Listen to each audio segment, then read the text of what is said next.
siya ng papatay at inutos niya na papatayin ang tatlong individual at yun po ay pumayag yung papatay at sinabi pa niya, no, joke, doon pa lamang po ay natin na pumikita yung pong ating hinahanap po na baka pwede na pananagutan po.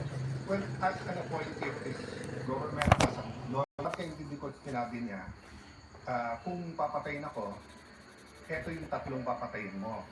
And ang impression ko, pinagbibintangan niya yung tatlo na may plot against her.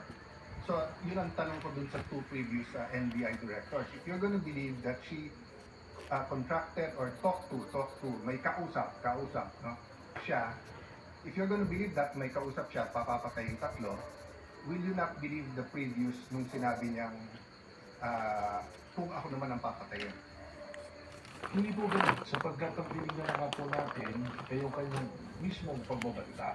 At sa amin po, sa ngayon, yung aking pong task force na nag-iimbestiga, ay malinaw po na tinitingnan kung ano na ang nangyari dahil doon sa pagbabalita.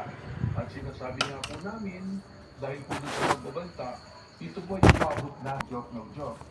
Pero ang question ko, paano yung proseso nyo or anong naging thinking nyo? meron siyang kinausap at yung kanyang kinausap ay pumayag.